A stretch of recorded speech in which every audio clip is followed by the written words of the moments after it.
Assalamualaikum warahmatullahi wabarakatuh. Pemirsa, saya Mutia Hafid akan mengantarkan Anda dalam tafsir Al-Misbah, membahas Juz Tabarak bersama Bapak Quraisy Shihab. Pemirsa, Juz Tabarak adalah juz 29 dari 30 juz kitab suci Al-Quran. Dan pembahasan kita hari ini akan dimulai dari surah Al-Mulk. Bagian pertama dari 5 bahasan surah ini berbicara mengenai kebesaran Allah dalam menciptakan alam semesta dan juga kehidupan umat manusia untuk menguji siapa di antara mereka yang lebih baik amal perbuatannya. Saat ini sudah hadir bersama saya Bapak Quraisy Shihab. Saya akan sapa dulu. Assalamualaikum Pak Quraisy. Waalaikumsalam warahmatullahi wabarakatuh. Apa kabar Pak Quraisy? Baik, Mutia. Baik, kita langsung mulai. Ibu-ibu hadirin semua di sini dan juga pemirsa di rumah dengan pembahasan lebih lanjut. Saya akan serahkan langsung kepada Bapak Quraisy Shihab. Silahkan. Terima Pak kasih Quraisy. Mutia. Baik, bismillahirrahmanirrahim. Alhamdulillah, wassalatu wassalamu ala rasulillah wa ala alihi wa ashabihi wa man wala. Kali ini kita akan membahas surah Al-Mulk. Biasa dinamai juga surah Tabarak. Ada juga nama yang lain yang dikenal surah Al-Munjiyah, yang memberi atau menjadi penyebab keselamatan. Memang ada beberapa hadis yang menganjurkan seseorang untuk membaca surah ini setiap malam. Ada riwayat yang menyatakan bahwa surah ini apabila dibaca setiap malam, maka kelak di kubur yang membacanya akan mendapat perlindungan dari Allah Subhanahu wa Ta'ala. Tentu saja riwayat ini ada yang menilainya sahih, ada juga yang menilainya tidak sahih. Terlepas dari itu semua, memang surah ini, surah Al-Mulk atau surah Tabarak ini mengandung pelajaran, mengandung informasi, mengandung tuntunan yang sangat-sangat penting. Tema utamanya, uraian seluruh surah ini dapat kita katakan berbicara tentang kemahakuasaan Allah. Dan bahwa Allah menguasai dan mengatur segala sesuatu yang wujud ini, dari yang sekecil-kecilnya sampai kepada yang sebesar-besarnya. Allah mengaturnya bukan seperti kepercayaan sementara kaum musyrik bahwa Allah sekedar menciptakan lalu selesai. Tidak. Allah menciptakan dan mengatur sedetail-detailnya segala sesuatu. Mengetahui sampai yang sekecil-kecilnya segala sesuatu yang wujud dalam alam raya ini. Baik, mari kita lihat ayat-ayat kita. Ini dimulai A'udzubillahi minasyaitonirrajim. Bismillahirrahmanirrahim. Tabarakalladzi biyadihil mulk wa huwa ala kulli syai'in qadir. Tabarak. Tabarak itu terambil dari kata baraka, atau biasa dalam bahasa Indonesia kita namakan berkat. Apa itu berkat? Berkat adalah kebajikan yang banyak. Sesuatu yang memperoleh berkat, maka sesuatu itu kalau biasanya hanya menghasilkan kadar tertentu, dengan adanya berkat maka dia dapat menghasilkan yang banyak. Kalau saya berkata makanan yang dimasak yang biasanya cukup untuk 1-2 orang, kalau ada berkatnya maka itu bisa mengenyangkan 3-4 orang. Kalau waktu, itu namanya berkat. Kalau waktu yang biasanya kita bisa menyelesaikan suatu pekerjaan dalam sekian menit, maka kalau ada berkatnya, maka sekian pekerjaan dapat terselesaikan. Tabarak, Allah maha banyak kebajikannya yang dilimpahkan ke alam raya ini. Alladzi biyadihil mulk. Allah yang di tangannya kekuasaan. Nah, ketika Allah berfirman, Tabarakalladzi biyadihi, di tangannya, dalam genggaman tangannya, al-mulk, segala sesuatu yang terkuasai di tangan Allah. Manusia, tumbuh-tumbuhan, binatang, bintang, bulan dan sebagainya, semua berada dalam genggaman tangannya. Dia yang mengaturnya. Wa huwa ala kulli syai'in qadir, dan dia maha kuasa atas segala sesuatu. Yang dikuasai ada wujudnya, ya kan? Yang belum ada wujudnya belum dikuasai. Nah, wa huwa ala kulli syai'in qadir berarti yang belum wujud pun itu dalam kuasa Allah untuk mewujudkannya. Selama yang wujud itu bisa wujud menurut akal. Bisa tidak Allah menciptakan Allah seperti dia? Tidak bisa. Karena itu mustahil menurut akal. Yang tidak mustahil menurut akal, Allah bisa menciptakannya. Anda sekarang miskin, Allah bisa menjadikan Anda kaya. Anda sekarang kuat, Allah bisa menjadikan Anda lemah. Itu artinya wa huwa ala kulli syai'in qadir. Alladzi khalaqal mauta wal hayata liyabluwakum ayyukum ahsanu amalan. Yang menciptakan mati dan hidup. Mari kita lihat. Dulu banyak pakar berkata hidup itu adalah sesuatu yang menjadikan sesuatu yang lain merasa atau tahu atau bergerak. Kursi ini hidup atau tidak? Dia tidak merasa, dia tidak tahu dirinya, dan dia tidak bergerak. Orang yang hidup adalah yang tahu, yang bergerak, atau yang hidup. Tumbuh-tumbuhan bergerak, itu hidup. Nah, yang mati lawannya hidup. Itu satu pendapat. Pendapat yang lain, saya akan beri contoh. Kalau saya katakan begini, matikan lampu, apa artinya? Hidupkan lampu. Tanah yang hidup. Hidup berarti sesuatu yang berfungsi sesuai dengan tujuan dia diciptakan. Mengapa Allah menciptakan kita? Apa fungsi yang diharapkan dari manusia? Untuk menjadi hamba Allah dan untuk menjadi khalifah. Ya. Kalau Anda tidak mampu menjadi khalifah atau Anda tidak mampu menjadi hamba Allah, maka Anda dinilainya tidak hidup. Itu arti alladzi khalaqal mauta wal hayata, yang menciptakan mati dan hidup. Nah, yang ingin ditekankan oleh ayat ini antara lain bahwa jangan menduga mati itu ketiadaan. Jangan menduga orang yang mati sudah tidak ada. Dia tidak ada di permukaan bumi, tapi dia ada di alam yang lain. Itu yang dia maksud khalaqal mauta, menciptakan mati. Dalam satu hadis dikatakan dilukiskan nanti kematian itu akan disembelih sehingga tidak ada lagi mati. Tidak ada lagi orang mati di hari kemudian. Hanya ada orang yang hidup, ada juga orang yang tidak hidup, tidak mati. La yamutu fiha wa la yahya. Orang-orang yang masuk di neraka itu tidak mati, tidak hidup juga.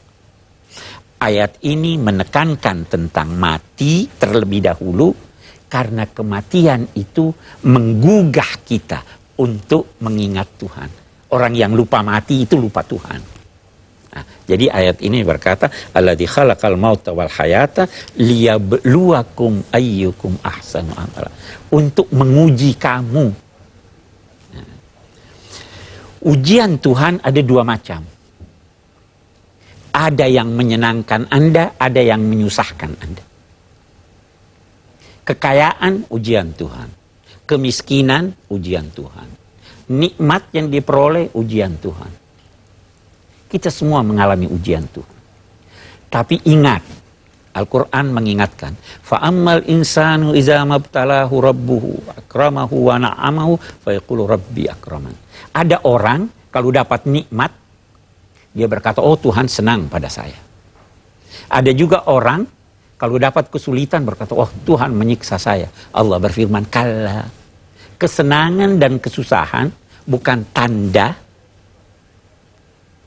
nikmat Tuhan dan anugerah Tuhan pada Anda. Bukan tanda cinta Tuhan pada Anda. Itu adalah ujian. Nah, di sini liyabluwakum, untuk menguji kamu dengan apa yang dianugerahkan kepada kamu, ayyukum ahsanu amala, siapa yang lebih baik amalnya. Kalau dia mendapat kesulitan dengan ujian itu, Tuhan mau lihat ini orang sabar atau tidak. Kalau dia dapat nikmat, Tuhan mau lihat ini orang bersyukur atau tidak. Nah, baru dikatakan liyabluwakum ayyukum ahsanu amala. Siapa di antara kamu yang lebih baik amalnya? Kita garis bawahi, Allah tidak berfirman siapa yang lebih di antara kamu yang lebih banyak amalnya. Dia katakan yang lebih baik. Karena ada banyak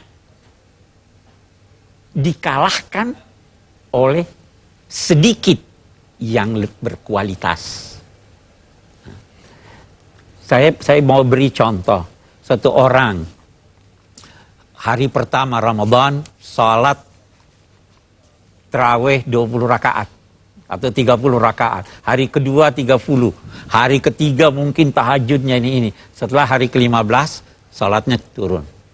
Tinggal 8. Ya toh? Turun lagi. Akhirnya ini namanya banyak tetapi tidak langgeng. Allah menghendaki banyak langgeng. Kalau tidak bisa banyak dan langgeng, maka sedikit yang langgeng itu lebih baik daripada banyak yang tidak langgeng. Nah, di sini dia katakan ahsanu amala, yang lebih baik amalnya. Dia mau uji kita itu ahsanu amala. Alladzi khalaqa sab'a samawatin tibaqa. Allah menciptakan 7 langit. Apa arti 7 itu? Dulu ulama-ulama beranggapan bahwa 7 langit itu 7 planet yang mengitari tata surya. Sekarang nggak benar sudah itu. Yang terakhir ini bulan Juli 2005, baru-baru ini sudah ditemukan planet yang ke-10 ya yang mengitari. Jadi apa artinya 7? Salah satu maknanya 7 dalam bahasa Arab itu berarti banyak. Jadi menciptakan banyak langit. 7 itu bukan angka yang di bawah 8, yang di atas 6. Tapi berarti sama kita kalau berkata 1001. Itu memangnya angka yang di bawah, dia punya 1001 alasan, itu artinya apa? Banyak. Tuhan menciptakan 7 langit. Banyak planet-planet. Bukan hanya Bima Sakti. Dan tibaka. Tibak itu punya 2 makna. Paling tidak 2 makna. Serasi. 7 langit yang serasi. Atau tibaka berarti berlapis-lapis. Kalau kita artikan serasi. 7 langit yang serasi. Serasi perjalanannya sehingga tidak terjadi tabrakan. Jutaan bintang yang beredar di alam raya ini. Demikian serasi, tidak terjadi tabrakan di antaranya. Nabrak, wah hancur semua ini. Nah, atau berlapis-lapis, ada di atas ini, di atas ini. Kalau kita berkata langit itu 7, maka langit yang terdekat kepada kita adalah langit yang kita lihat di atas kita itu bintang-bintang. Itu langit yang terdekat. Itu yang nanti kita bahas sini, sama dunia. Langit yang paling rendah. Oh, di atasnya masih ada sekian banyak langit yang kita tidak ketahui. Alladzi khalaqa sab'a samawatin tibaqa ma tara fi khalqir rahmani min tafawut. Engkau, siapapun engkau. Engkau, siapapun engkau. Engkau bodoh, kamu tidak lihat sedikit kekurangan pun. Engkau sarjana, tidak melihat sedikit sarjana pun. Engkau profesor, tidak melihat sedikit kekurangan pun. Siapapun engkau, matara, tidak melihat fi khalqir rahmani min tafawud. Tidak kamu lihat sedikit kejauhan pun. Nah, Tafawut artinya jauh. Tapi begini maknanya. Sesuatu yang jauh, yang berjauhan, itu berarti tidak serasi. Kalau dia bermusuhan, serasi enggak dia? Kamu tidak lihat sesuatu yang berjauhan, artinya tidak lihat sesuatu yang tidak serasi. Ma tara fi khalqir rahmani min tafawut, farji'il basar, hal tara min futur. Coba kamu lihat sekali. Farji'il basar, kembalikan pandanganmu sekali lagi, cari. Apakah kamu menemukan sesuatu yang tidak serasi? Farji'il basar, hal tara min futur. Adakah kamu lihat kejanggalan? Adakah kamu lihat retak di langit itu? Coba pandang ke langit, ada yang retak? Semua indah. Hal tara min futur. Thumma rji'il basara karratain. Kemudian ulangi lagi pandanganmu mencari untuk kedua kalinya, berkali-kali. Apa yang terjadi kalau masih mau mencari? Yarja'il basar ilaika khasi'an. Pandanganmu itu akan kembali kepadamu dalam keadaan lemah, lunglai, tidak menemukan sesuatu yang tidak. Seperti satu orang mau mencari satu barang, sudah dicari, oh tidak dapat. Cari lagi, tidak dapat. Cari lagi, tidak dapat. Pada akhirnya apa yang terjadi? Matanya capek. Oh nggak ada nih. Di sini Allah berfirman, lihat, ulangi, pandang lagi, pandang lagi, pandang lagi. Arji'ul basar ilaika khasi'an wa huwa hasir. Dan baru dia katakan, walaqad zayyana as-samaa'a ad-dunya bimasabih. Sungguh kami telah menghiasi as-samaa'a ad-dunya, langit yang terdekat, bimasabi, dengan pelita-pelita. Apa yang dimaksud dengan pelita di situ? Bintang-bintang. Baru dia katakan waja'alnaha rujuman lisyayatin. Kami jadikan bintang-bintang itu rujuman, alat-alat untuk melempar setan-setan. Nah, ini saya ingin menggambarkan sedikit. Dulu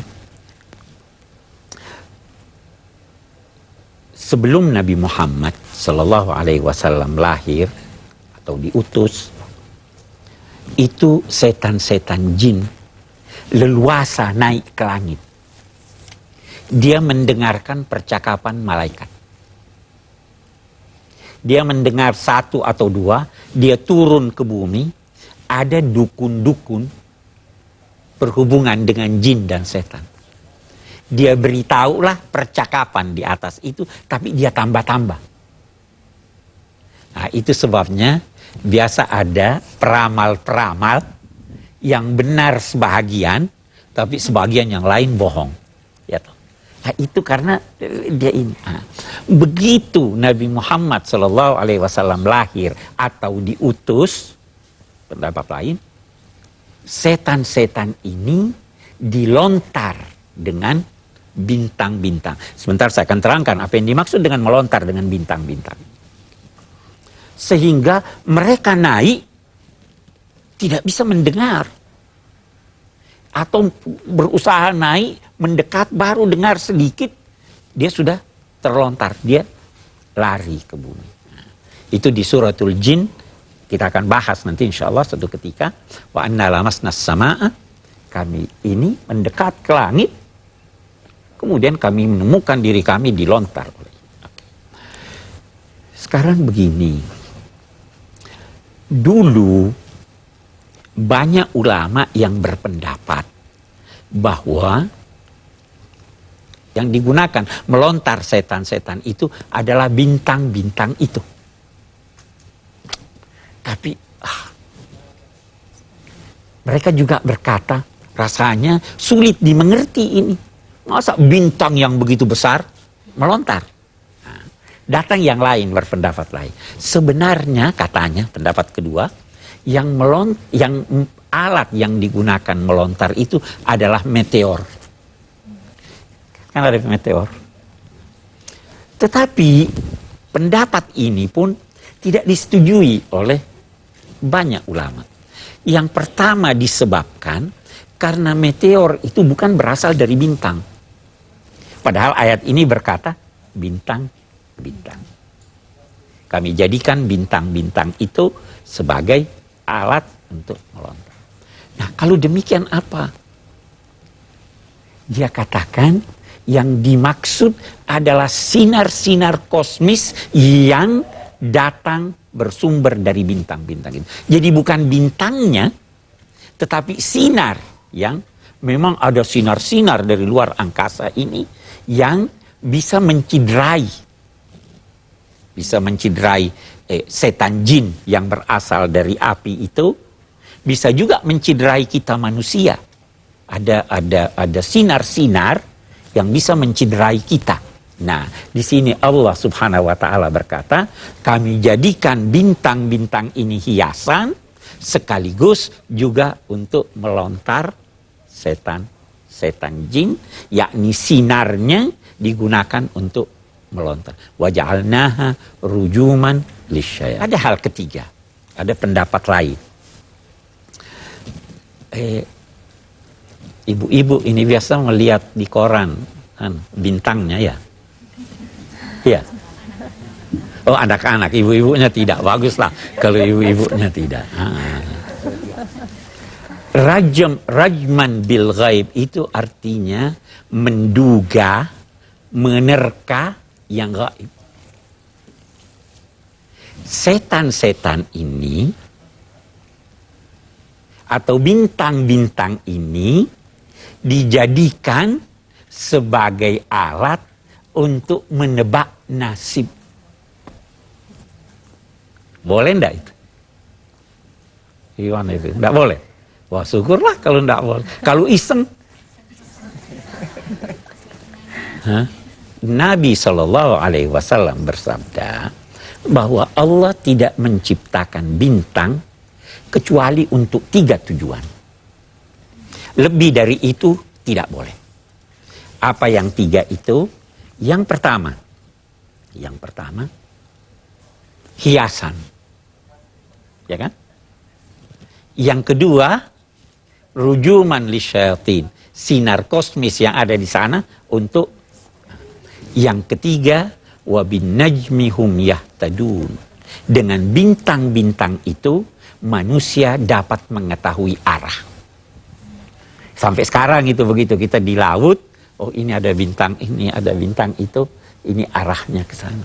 Waja'alnaha rujuman lisyayatin. Nah, baru dia katakan apa? Waja'alnaha rujuman lisyayatin wa'atadna lahum adzabas sa'ir. Oke. Dan kami telah menyediakan untuk para setan itu, untuk orang-orang yang durhaka itu, siksa dari api yang menyala-nyala. Itu sudah dipersiapkan oleh Tuhan. Sekarang sudah ada. Wa'atadna lahum adzaba as-sa'ir. Nah, ayat-ayat kita ini kalau kita akan simpulkan, sebenarnya seperti yang kita dengarkan tadi, berbicara tentang kuasa Allah Subhanahu wa taala. Berbicara tentang betapa segala sesuatu ada dalam kekuasaan dan pengaturannya. Yang kedua, manusia diciptakan Allah untuk diuji. Karena itu, mau atau tidak mau, setiap detik dari hidup Anda adalah ujian. Karena manusia tidak bisa luput. Boleh jadi dia senang, boleh jadi dia susah. Senang diuji, susah diuji. Namun kita harus tahu bahwa ujian Allah yang berbentuk hal yang tidak menyenangkan kita, itu hendaknya dihadapi dengan sabar, dan kesabaran itu adalah kekuatan. Tekad yang kuat untuk menanggulangi apa yang sedang dihadapi. Itu kita diuji. Nikmat kita syukuri Dalam arti kita gunakan apa yang kita peroleh itu sesuai dengan tujuan Allah menganugerahkannya kepada kita. Ini makna hidup. Orang yang tidak sadar tentang itu berarti dia tidak menyadari apa makna hidup itu. Saya kira itu yang dapat kita petik ya dari 5 ayat surat Al-Mulk ini. Demikian. Assalamualaikum warahmatullahi wabarakatuh. Assalamualaikum warahmatullahi wabarakatuh. Ya, pemirsa, demikian tadi kita ikuti penjelasan dari Bapak Quraisy Shihab mengenai 5 bahasan pertama dari surah Al-Mulk. Dan untuk saat ini kita akan dihibur dan disegarkan oleh dendangan merdu dari grup Bimbo berikut ini. Pemirsa, kembali dalam pengajian Tafsir Al-Misbah mengenal Juz Tabarak bersama Bapak Quraisy Shihab, dan saya juga Mutia Hafid masih bersama Anda hingga saat ini. Tadi kita sudah ikuti penjelasan Bapak Quraisy Shihab mengenai 5 ayat pertama dari surah Al-Mulk, dan untuk saat ini saatnya Pak Quraisy kita menerima pertanyaan dari tamu-tamu yang sudah hadir. Mungkin kesempatan pertama saya berikan kepada Mbak Lili. Silahkan Mbak Lili. Terima kasih. Mendengar penjelasan Bapak tadi, ada 2 kata kunci yang saya terima. Pertama, ujian dengan kesempurnaan alam. Kita lihat banyak sekali bencana-bencana yang ada di Indonesia ini, terutama kemarin yang terbesar tsunami salah satunya. Di sisi lain itu dikatakan sebagai ujian, tetapi dapatkah dikatakan juga bencana-bencana yang terjadi itu menunjukkan adanya ketidaksempurnaan atau sudah terjadi nggak seimbang lagi atas aturan alam ini gitu. Mungkin itu dulu. Terima kasih. Terima kasih Mbak Lili. Silahkan Pak Quraisy. Bencana yang terjadi bisa terjadi karena paling tidak 2 hal. Oleh ulah manusia sehingga terjadi bencana, terjadi ketidakseimbangan. Itu diisyaratkan oleh Allah dalam firman-Nya, zaharal fasadu fil barri wal bahr bima kasabat aydin nas. Kalau bencana itu terjadi karena ulah manusia, maka itu diistilahkan oleh Al-Quran dengan musibah. Ma asabakum min musibah fabima kasabat aydikum. Tidak ada musibah yang menimpa kamu kecuali karena ulah tangan kamu sendiri. Tapi ada juga bencana alam yang terjadi atas kehendak dan pengaturan Tuhan. Jangan duga musibah atau bala yang terjadi itu tidak memberi manfaat dalam konteks mengingatkan manusia akan Allah. Karena itu dalam konteks tsunami kita tidak bisa otomatis berkata itu karena ulah manusia. Boleh jadi itu bala. Itu bisa jadi ada manfaat yang besar. Boleh jadi salah satu manfaatnya adalah redanya ketegangan. Ya toh, permusuhan itu salah satu manfaat. Nah itu jadi jangan lantas anggap bahwa kalau ini bukti alam tidak serasi. Memang tidak serasi atas ulah manusia. Saya kira jelas ya. Baik. Pertanyaan berikutnya mungkin saya beri kesempatan Mas Ikang Fauzi, silahkan. Teman-teman, saya ingin mengucapkan terima kasih saya bisa hadir ikut dalam ceramah ini. Ini suatu penghargaan buat saya karena bisa belajar banyak dari sini. Pak Quraisy yang sangat saya cintai. Tadi surah Al-Mulk ini gambaran saya tuh mengenai masalah kebesaran Allah yang demikian sempurna, yang demikian kuat dan tidak ada cacat sedikit pun. Semua dalam genggamannya dan semua diatur betapa berkuasanya dia. Jadi dia boleh dibilang CEO yang paling besar, yang paling hebat lah, CEO dari segala CEO. Cuman Allah juga menggambarkan betapa dia fairnya kepada manusia.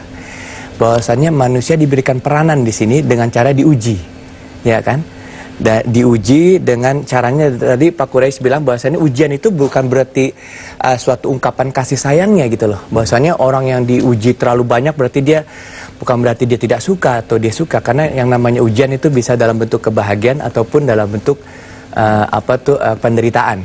Nah, pertanyaan saya di sini adalah manusia seperti apakah yang terbaik untuk supaya kita bisa mengatasi semua permasalahan yang diberikan sama Allah. Karena di dalam doa juga ada itu tolak bala gitu ya. Nah, di dalam doa tolak bala itu sendiri kan mencerminkan bahwasanya ikhtiar manusia itu diberikan peranan yang luar biasa sama Allah, karena Allah begitu bangga dan sukanya pada seorang umat yang berikhtiar gitu. Baik, Nah, saya kasih. minta penjelasan untuk itu supaya saya semangat gitu. Terima kasih Mas Ikang. Kita berikan semangat langsung ke Mas Ikang. Pak Kurai silakan. Nah, Langsung semangatnya ditanggapi. sih sudah cukup. Sudah cukup. Sudah cukup. Oke, saya kira ada sekian banyak hal, tapi saya ingin garis bawahi satu atau dua hal. Kata kuncinya itu sabar dan syukur. Sabar dan syukur. Nah, sabar bukan kelemahan. Saya biasa memberi contoh, satu orang naik bus diinjak kakinya. Ya. Dia marah, dia lihat, wah ini orang gede nih dia. Terus dia tidak jadi marah. Itu sabar atau tidak? Bukan. Itu lemah. Ya toh. Sabar itu mampu untuk melakukan sesuatu yang buruk, tetapi ditahan gejolak nafsu karena kekuatan jiwa sehingga tertahan gejolak ini, tidak muncul hal-hal yang negatif. Itu sabar. Kuncinya pada sabar. Menarik tadi bahwa ada tolak bala ya. Bagus. Manusia yang paling baik adalah manusia yang paling banyak memberi manfaat kepada manusia yang lain. Khairukum anfa'ukum linnas.